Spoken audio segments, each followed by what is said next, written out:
ఇక పవన్ కళ్యాణ్ గారు ఆయన మీద ప్రొఫెసర్ నాగేశ్వరరావు గారు ఒక మాట మాట్లాడారు. అట్లనే నిన్న మన పాశం యాదగిరి అన్న ఒక మాట మాట్లాడంగానే ఇక్కడ వాళ్ళ ఏజెంట్ ఉన్నాడు కాబట్టి ఆంధ్ర పోలీసు వాళ్ళు మా మేధావులు ఇంటికి వస్తారు. ఇట్లా చేస్తే మాత్రం ఊరుకోం, క్వశ్చనే లేదు. మాకు అన్ని రైట్స్ ఉన్నాయి, మేము అనుకున్నది మేము ఖచ్చితంగా చెప్తాం. రాజకీయంగా దమ్ముంటే దాన్ని ఎదుర్కోండి. మీ కాడ రాజధాని కట్టుకున్నాడు రాదు శాత కాదు, కానీ ఇడికొచ్చాట తెలంగాణ నవనిర్మాణం చేస్తాడు. మా పని మేము చేసుకుంటాం, మా నిర్మాణం మేము చేసుకుంటాం, మా కథలు మేము పడతాం. రాష్ట్రం విడిపోయింది, ప్రజలు విడిపోలే. మీరు ప్రజల మధ్యలో చిచ్చు పెట్టకండి. చిచ్చు పెడితే మాట్లాడేటోళ్ళు లేరు, ఊరుకుంటోళ్ళు లేరు అనుకుంటారేమో.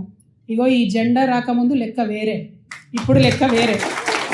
టీఆర్ఎస్ 2.0 ఇక్కడ పెట్టుకుంటే మాత్రం మంచిగా ఉండదు. ఇదివరకు ఒకసారి పెట్టుకున్నారు, రాష్ట్రం వచ్చింది. ఈసారి మూతి పనులు రాలిపడతాయి. కాబట్టి మీరు మా ప్రజల్ని తక్కువ చేసి మాట్లాడడం, మా మేధావుల మీద చేయాలనుకోవడం, లేనిపోని సాంస్కృతిక పెత్తనం మా మీద రుద్దాలనుకోవడం, మీకు అక్కడ రాజధాని కట్టుకోవడం చేతగాక మీ పొలిటికల్ పంచాయతీలను తీసుకొచ్చి మా మీద రుద్దడం. ముందు మీ రాజధాని కట్టుకోండి. మా జిహెచ్ఎంసీ ఎన్నికలలో పోటీ చేసే విషయం మీరు మళ్ళీ ఆలోచించండి. మా జిహెచ్ఎంసీలో ఇక్కడ సెటిల్ అయ్యి ఇక్కడ ఉన్నటువంటి ఆంధ్ర బిడ్డలు మా వాళ్ళు. గత 12 ఏళ్ళుగా వాళ్ళని మేము కడుపులో పెట్టుకొని కాపాడుకున్నాం. ఇంకా ఎన్ని ఏళ్ళైనా అట్లనే కాపాడుకుంటాం. తెలంగాణ వాళ్ళం ఎవరిని ఇబ్బంది పెట్టేటోళ్ళం కాదు. చుట్టపు చూపుగా వచ్చినా ఇంటికి వచ్చినా వాళ్ళని ఉన్నాం, వాళ్ళు మన దగ్గరే ఉన్నారు, మన దగ్గరే సెటిల్ అయిన వాళ్ళతో ఇబ్బంది లేదు.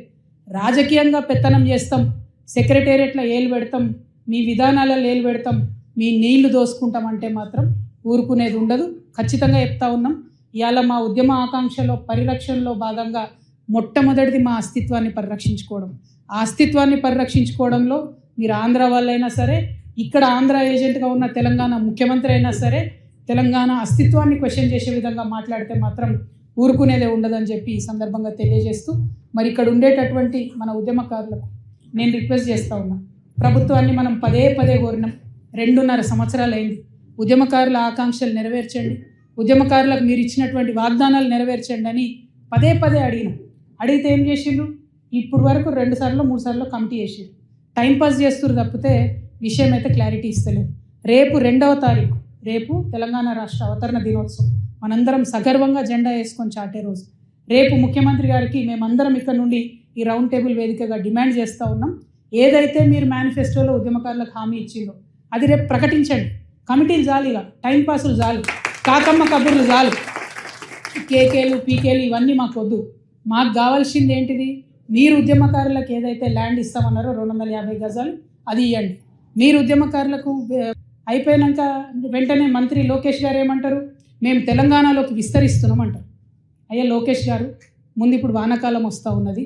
అయ్యా పవన్ కళ్యాణ్ గారు, మీరు రేపు పొద్దుగాలేంది తెలంగాణ నవనిర్మాణాన్ని పవన్ కళ్యాణ్ వచ్చి ఇక్కడ సభ పెడతాడు. నేనేమంటున్నా అంటే, ఈ లోకేష్ గారు పవన్ కళ్యాణ్ గారు వాళ్ళది ఒకటే ప్రభుత్వం కదా, ఆంధ్ర ప్రభుత్వాన్ని నేను విజ్ఞప్తి చేస్తున్నా. వానాకాలం వస్తుంది, మీ సెక్రటేరియట్లో, మీ అమరావతిలో, మీ ముఖ్యమంత్రి గారి కుర్చీ కింద నీళ్ళు రాకుండా చూసుకోండి. ఫస్ట్ ప్రతి వానాకాలం అక్కడ క్యాపిటల్ మునుగుడే. అంటే ఎంత అవమానం ఇది ఆంధ్ర ప్రజలకు చెప్పండి. నాయకులేమో వాళ్ళు ఇప్పటికీ కూడా ఆంధ్ర మంత్రులు వచ్చి హైదరాబాద్లో ఆపరేషన్లు చేయించుకొని పోతారు. 12 ఏళ్ళు అయింది, అక్కడ కట్టుకోరాదనే హాస్పిటల్. మీ ప్రజలకు ఎట్లా? మరి మీరంటే కార్లు ఉన్నాయి, రయ్యరువే వచ్చిపోతారు. ప్రజలకు ఎట్లా?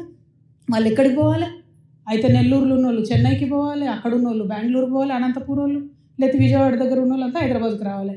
అంటే ఇప్పటికీ కూడా మీ ప్రజలకు హాస్పిటల్ కట్టరు, ఇప్పటికీ మీ ప్రజలకు కావాల్సిన వసతులు ఇయ్యరు. మీ రాజకీయ అవసరాల కోసం మాత్రం తెలంగాణ మీద పడేస్తారు. ఇది కరెక్ట్ కాదు. మేము గమనిస్తున్నాం. తెలంగాణ వాదులం రాజకీయంగా పరిణితి చెందినటువంటి వాళ్ళం. మీరేదో రెచ్చగొట్టగానే మేము రెచ్చిపోయి మేము ఇడికేలేదో అంటాం అనుకునేరు. కానీ ఇక్కడ వాళ్ళ ఏజెంట్ ముఖ్యమంత్రి గారు ఉండడం వల్ల నష్టం ఏం జరుగుతుందంటే, రకరకాల విగ్రహాలు పెడుతున్నారు. నేను ముందే చెప్పిన, నేనైతే పాత నాయకులంతా మంచిదని కాదు.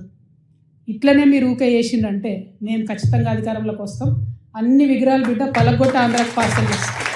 నేనైతే అంత ఓపిక మంత్రాలని కాదు, అంత విశాల హృదయం లేదు నాకు. ఎందుకు ఈ మాట చెప్తా ఉన్నా అంటే, రావచ్చు, పోవచ్చు, రొయ్యలు అమ్ముకోవచ్చు, రావచ్చు.